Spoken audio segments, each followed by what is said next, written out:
Are you a real estate investor looking to sharpen your skills or a newbie looking to become one? You're in the right place. Welcome to Where Should I Invest? Real Estate Investing in Canada with your host, Sarah Larby. And as far as cash flow is concerned, student rentals generally yield the highest cash flows after short-term rentals because the cumulative total of renting multiple rooms individually for several $100s each will always exceed the rent that you get from renting the same house as a single family home. And I decided very early on that significant cash flow was not only important to me, but I'd almost say non-negotiable. I wanted that immediate income because appreciation was just too speculative for my liking. So appreciation is really just a bonus for me. And I've definitely already benefited from it for sure. But I like the stability of having, consistent cash flow because it helps when things like maintenance or vacancy issues arise and you're not having to dip into your own reserves to float your property. And, when I talk about significant cash flow, the average cash flow of my property is about $1,200 per month. All right. Awesome. So obviously, that's a pro, I think is the high cash flow. And, I think the other pro would probably be, these are students, they're not going to be tenants for life. So you can reset your room rents at one point once they graduate or they move out or whatnot. There are some cons. I think one of the cons I can think of, probably would be financing and getting around that. And are you able to share a little bit of your experience with financing?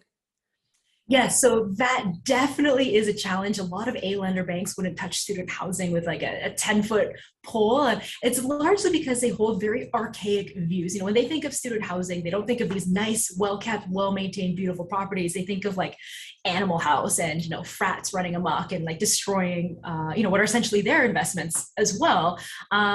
So it's very, very important that you work with a mortgage broker who knows what student housing options, what financing options are available for student housing purposes. A lot of B lenders are really friendly. You might just have to put down a little bit more of a down payment, but this is where the importance of your power team comes into play. Make sure you don't just work with the first mortgage broker that you come across or the mortgage broker that is all over your Facebook because you went to university together and now they're posting about their new career. Go with someone who has experience in what you're looking to achieve and is able to get you the result that you need.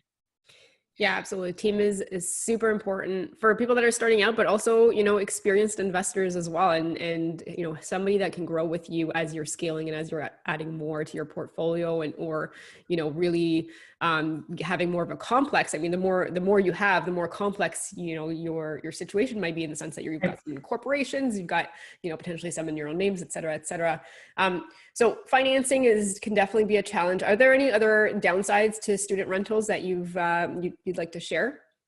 So I touched a little bit on this earlier. If you're looking to be more passive, student rentals are a little bit more active, one due to the regular turnover, which again benefits your cash flow, but you do have to re-tenant more often than you would if you were renting to a family or a couple. And they're more active just due to the fact that they're students, they're kids. Even if they're master's students, for most of them, this is their first time living somewhere that's not at home or a dorm. They just don't know what things are. You can show someone how to use a thermostat, they'll immediately forget, and something will probably break, or they just don't know what stuff is. And it's just again due to the fact that they're young. So you may get some more calls or emails or texts than you would otherwise. But the only other con I can really think of is you don't have year-round rental windows like you do with most other forms of housing. It's very cyclical because the tenancies generally start on September 1st, January 1st, and May 1st because they have to align with the academic term. So, it's extremely rare that you're going to find students moving in February, for example. So if you miss one of those windows, you're going to have either a vacant room, or if you just took possession of a house and it wasn't ready and tenanted by then, that, you'll have increased carrying costs for several months until you can hit the next tenancy window.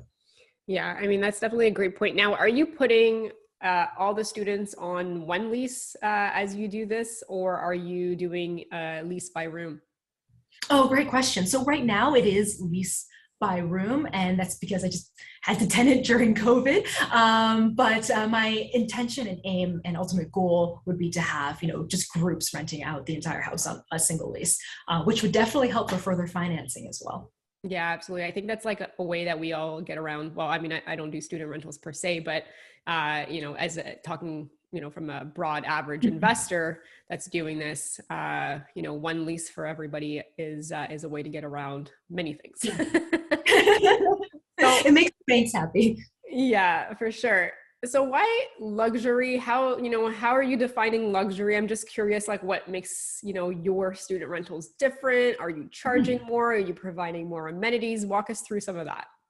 Yeah, I am charging more, and I really do pride myself on providing, housing that is beautiful, safe, and clean. And everything I do, hits off on those criteria. So I provide furnished rentals, and they're really nicely furnished too. It's not just like the random stuff that you get from IKEA. Everybody. What do you put in them? Can you share?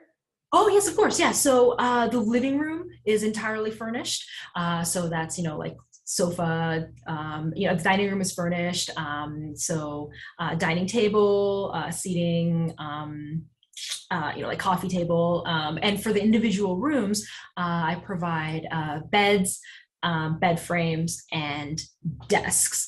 Again, yeah, they're not like the generic stuff that you would see in most other houses. So it's better for the tenant in a variety of ways, because they don't have to worry about moving all their stuff in or buying new stuff. But it's better for you too, because when you scroll through all the rental listings for student housing, having really nice things helps your place stand out, helps justify and warrant the higher rents. Another way in which providing furnishings is better for you, though, is you don't have to worry about kids moving in their big bulky items, scuffing up your walls. You're just like repatching drywall every tenant turnover, and you also constantly have a nice place to show prospective tenants, which you will always have, because there will be a natural turnover due to the fact that they're students. So if you leave students to buy their own things, it's not going to be as nice as what you buy, because they're the ones that are going to go buy the IKEA lack table that every other house has, because it's all that they can afford, and that's totally fine. But you want to consistently be able to provide a wow factor for other people who are coming to check out your property as prospective tenants. Yeah, for sure. So you're getting nice furniture. It sounds like you're doing the living room. Like, are you providing things like TVs and, forks and knives, or is that like some of the stuff that they bring in themselves? Yeah, so generally they bring their own utensils. If there's anything that's like left over and, it's not gross or anything, I'll just leave it behind. So there's just extra cooking stuff. Some of my properties do have smart TVs provided as well. So it's a really great way to, when you furnish your house, it's a really great way to not only stand out in ads, but stand out when prospective tenants come in, and ensure that you impress parents, which is really, really important, because when you have the higher rents by offering a premium product, you're entering the territory where your tenants will probably be students who have their rents paid for by their parents. So your customer in that instance isn't actually the student, it's the parent that you have to impress, who's going to sign off on the higher monthly rent check. Providing your own furnishings that are nice, first of all, really helps appeal to your customer. Yeah, absolutely. That's interesting. So are you able to share like roughly, like, and I don't know this market as well, but on average, what's the cost per a standard room, and then how much more you're able to get on yours based on, providing a little bit more of a luxury type of student rental?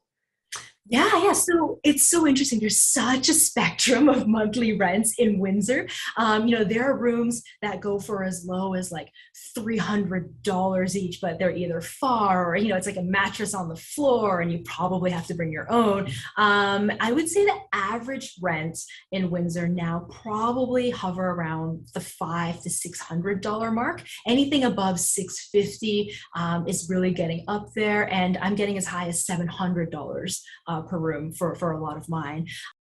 Thanks so much for listening to Where Should I Invest with your host, Sarah Larby. Make sure to listen in next time. We'll catch you on the next episode of Where Should I Invest?